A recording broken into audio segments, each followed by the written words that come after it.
Welcome back to the States. I'm Jim Talamonte in for Greg Bishop. Thanks to Sam and Eliana for keeping the guest host on track today. Greg's back next week. Let's talk money. The Federal Reserve is not cutting interest rates, at least not for now. But the Center Square's publisher, Chris Krug, has more on this in our Everyday Economics segment with PhD economist Orfe Divungi on the States. Oh, prices look like they finally peaked, but you pulled your own bet on a rate cut this year. Tariffs, deficits, fading housing tailwind. They're all pushing the wrong way, and here's why the Fed can't afford to wait. Dr. O, you just wrote that even if the energy shock fades, you no longer expect a rate cut this year, and that's a change from where you were. In plain terms, what did you see that took the cut off the table for you? Yeah, look, I became less confident that inflation's heading back to 2%, right? So we had talked about this on this show many times, maybe 3% is the new 2%. Yep. And and maybe we'll get back to 2%, but I don't think quickly enough to justify a rate cut, at least not in 2026. There are three things working against the Fed. First, tariffs. Nearly half of businesses that pay tariffs say they still expect to raise prices further. That tells me the tariff shock is not yet fully behind us. It hasn't worked itself through the economy. And so for a small business, the process is straightforward, right? Your supplier raises your cost. You can absorb that cost and accept a smaller profit margin, or you cut expenses somewhere else, or you raise prices. And a lot of businesses are raising prices. Second, housing. Housing had been quietly helping bring down inflation. Market rents had cooled substantially, right? Rent growth had cooled substantially after the Fed. So remember, market rents in 2022 peaked at 16% year-over-year increases, which was absolutely crazy, right? That's back down to about 2% on a year-over-year basis. But CPI measures rents paid across millions of existing leases, not just what's on the market today. It takes a little bit of time for lower market rents to work through the CPI calculation, the official inflation, housing inflation statistics. And that process is happening, right? The problem is that when you look at market rents today, they're no longer slowing. In fact, on a year-over-year basis, they're firming up. You start to see an increase in rent growth. Fewer new apartments are, coming on the market. So that's kind of alleviating that downward pressure that we had on rents. Vacancy rates are no longer climbing.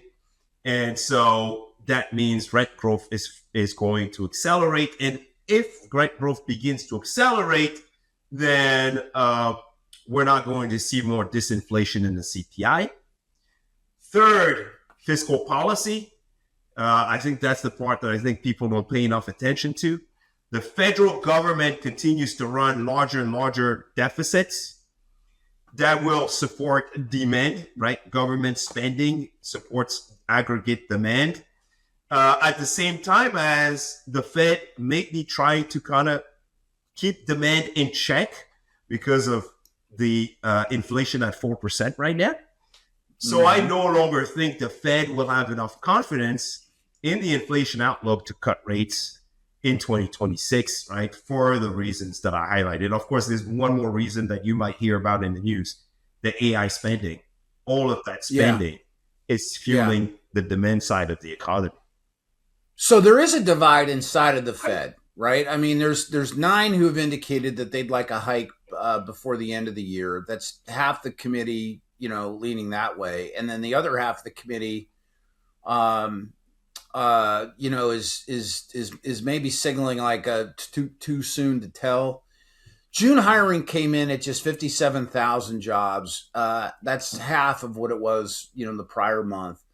If the job market's softening, why does it make it easier for the Fed to sit still rather than harder? Yeah, look, the labor market is stuck, right? It's no longer deteriorating and it's not accelerating either, right? And I think that's the important distinction, right? We're stuck at this level. And at this level, the unemployment rate is really low. A lot of the big reason why the unemployment rate is low is because the labor force has actually been declining, right? The size of our labor force has been declining. Also, there are fewer foreign workers who tend to have a higher rate of participation than native-born Americans, and so that also plays a role in explaining why labor force participation rates are lower and why the unemployment rate has not moved higher, right? And so that is kind of where we are, and at such a low unemployment rate, and with fewer workers in the economy, there is a risk that wage growth could actually begin to accelerate. And so as a result, the Fed has really no reason to use the labor market the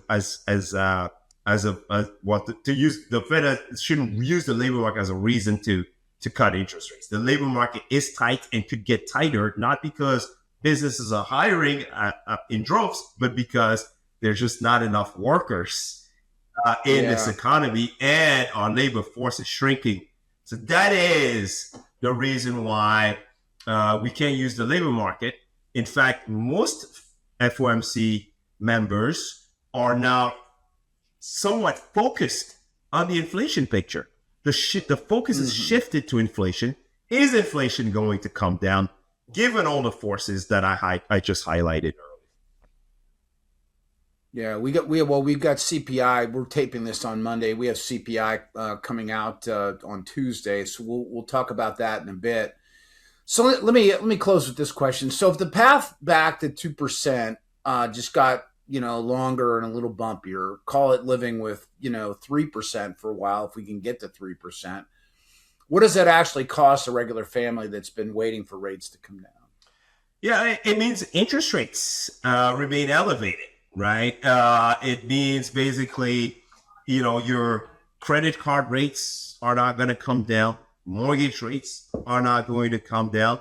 And so that I think corporate borrowing costs are going to stay elevated. Right.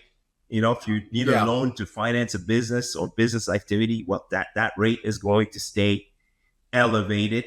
And I think we should do an episode on it. I think one of the major reasons for this is not just the shocks, right, that we've had, right, with the Middle East crisis. Those are supply shocks. Right. But on the demand side, there's a federal government that is the largest borrower in this economy.